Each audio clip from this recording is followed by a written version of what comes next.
He's essentially talking about a property redevelopment of the whole Gaza coastal strip of the Eastern Mediterranean. And I think if you see it in those terms, it becomes a slightly different kind of statement. Trump has said that the US should take over Gaza and level it, which has been rejected by both American allies and adversaries. To discuss this, I'm joined by Nicholas Hopton, Director General of the Middle East Association and former UK Ambassador to Libya, Iran, Qatar, and Yemen. Thank you for joining me on the Trump Report today. Thank you, Joanna. Nice to be here. So we heard Donald Trump propose that the US should take over Gaza and turn it into this Riviera of the Middle East. I want to hear from you what you made of those comments, and do you think that we should take them seriously? I think the initial reaction is clearly going to be surprise around the world, as we've seen in the last 24 hours, combined with instinctive rejection of the idea of the world's last superpower taking over a territory which is clearly not part of their sovereign nation or geography. I think when one digs a little bit deeper and reflects on what we know about Donald Trump, there is one thing that is played out time after time in his first term and since, is that one probably shouldn't take what Donald Trump says at superficial face value. And I think, therefore, while clearly statesmen around governments around the world are right to reject any idea of a unilateral annexation of Gaza by the United States or anyone else, and clearly the international aspiration underpinned by UN resolutions and global policies is for a two-state eventual solution to the Israel-Palestine issue, which means a sovereign state for the Palestinians, and that should be within the 1967 borders, with Jerusalem as the capital as well. So I think there are two reactions that I felt when I heard the statement. One, of course, was very important to restate international law and norms, and what we all know needs to happen now following the ceasefire. But at the same time, let's dig a little bit deeper into what Donald Trump really is trying to do through such a provocative statement before we condemn it completely and throw it out without consideration. Do you think that this proposal by Trump, whether it should be taken seriously or not, still plays into the hand of Netanyahu? Well, I don't think it's coincidental that Prime Minister Netanyahu is in Washington at the moment. And this is clearly, at one level, going to be welcome to the present Israeli government and certainly the hardliners in the cabinet, who might see this as being an endorsement of their position and as an implicit support, promise of support for a future hardline approach to dealing with the next phase in Gaza and the West Bank. However, I think Donald Trump has not spelt out exactly what he means. We are in parallel, and it isn't the same context exactly. We're in parallel seeing this week the beginning of the negotiations for the second phase of the ceasefire deal, and that is to be welcomed. And it is also very important and to note that the ceasefire has held more or less since it was signed. And I think we should focus probably more on what is happening in those negotiations for the second and third phases of the ceasefire deal than necessarily major headline political statements coming out of Washington during a visit by an Israeli prime minister. Could you elaborate on that point? I think as we know, the first phase of the ceasefire is no more than that. The clue is in the name, ceasefire. It is no more than that. It is not a peace deal. It is not charting a roadmap to a two-state solution, a sovereign state for the Palestinians, which is enshrined in international law and is clearly the approach that all countries, more or less, including the United States, obviously, support. So I think what we need to see in the second phase negotiations taking place now between Israel and Hamas is an understanding of how to build on the ceasefire and leading to, first of all, of course, the return of all the remaining hostages and the release of prisoners from Israeli prisons. That is hopefully going to continue and has made reasonable progress since the ceasefire came into effect. But we also need to have an understanding through this negotiation of how Israel will withdraw its forces from Gaza and what sort of rebuilding process will then take place.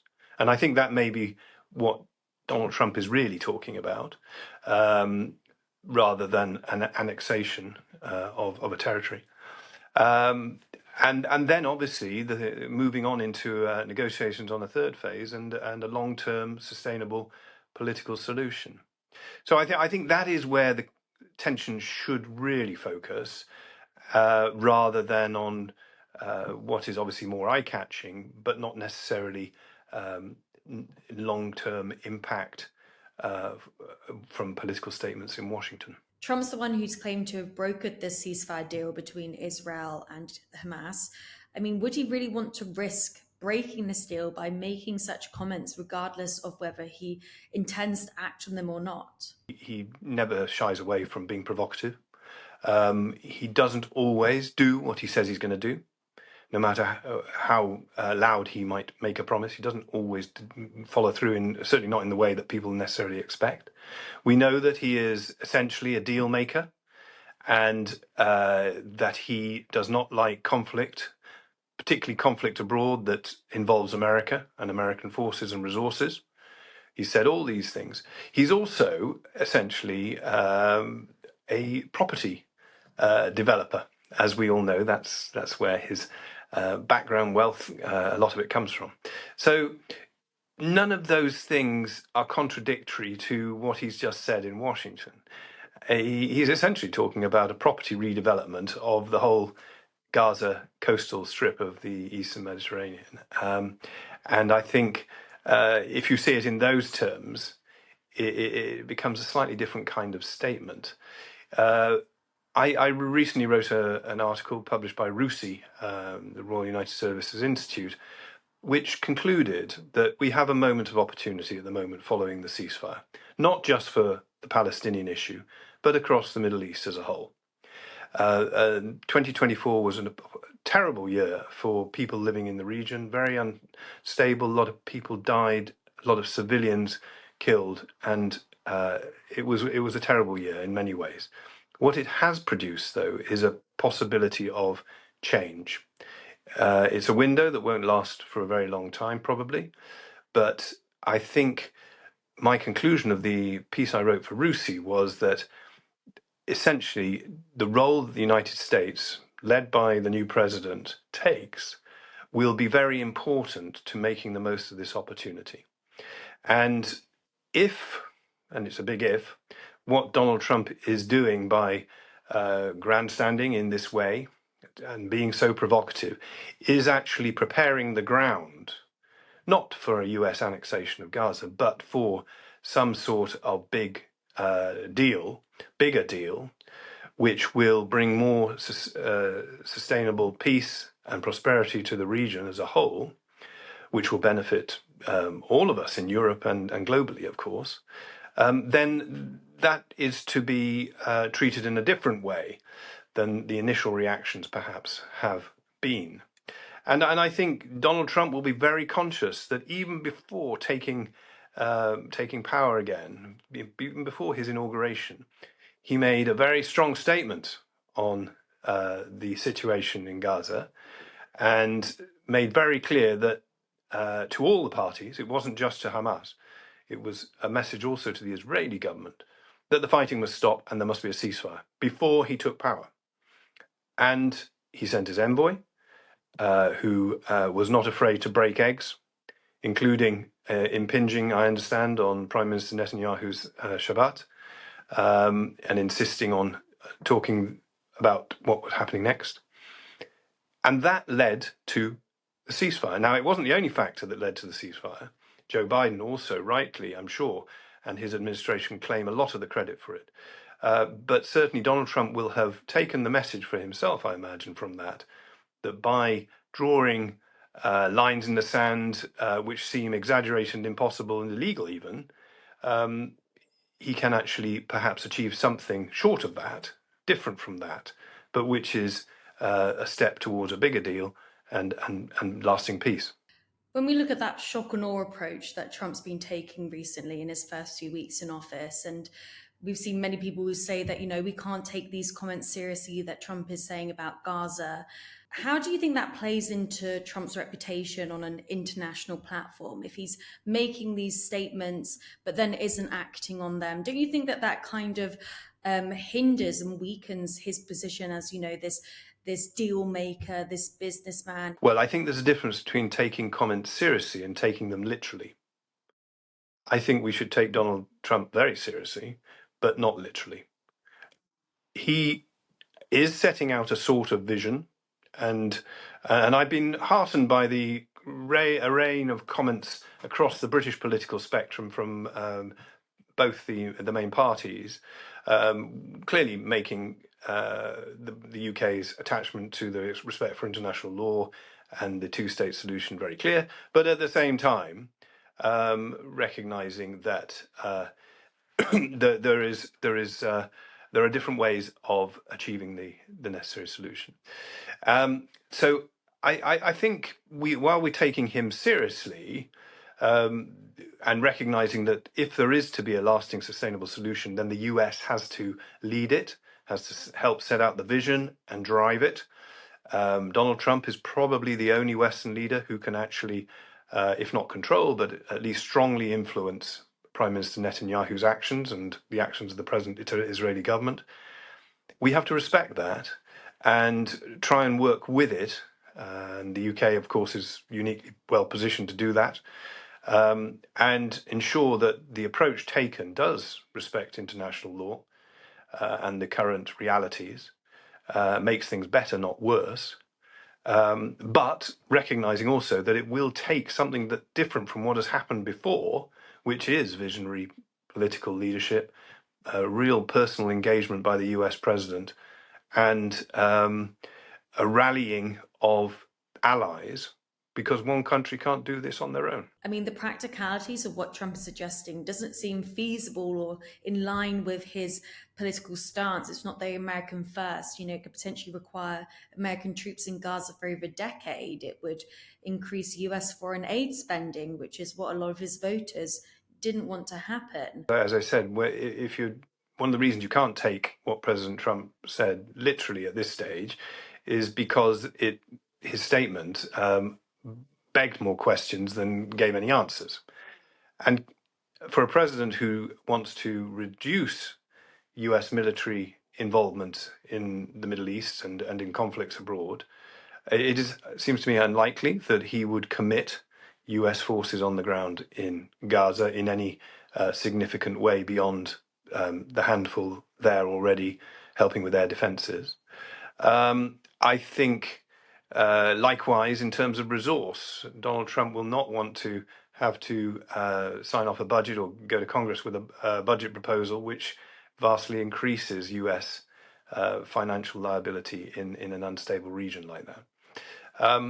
I think what is perhaps more likely is US leadership facilitating, and obviously this is to be hoped for, facilitating countries in the region who are in a position to help with the rebuilding of Gaza, such as Saudi Arabia and other GCC countries, coming in behind an internationally agreed plan, a roadmap, which brings us back to phase 2 of the ceasefire negotiations now taking place, but a roadmap that brings countries together in the region, in Europe, with other global powers, funding perhaps from the Gulf, primarily, for the rebuilding of Gaza, which is at the moment, as we know, uninhabitable, despite the fact that many Palestinians are returning to their homes, which are rubble.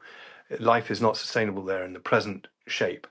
And I think that a rapid development of a roadmap to rebuild Gaza in a sustainable way, underpinned by a political vision which leads towards an independent, sovereign Palestinian state.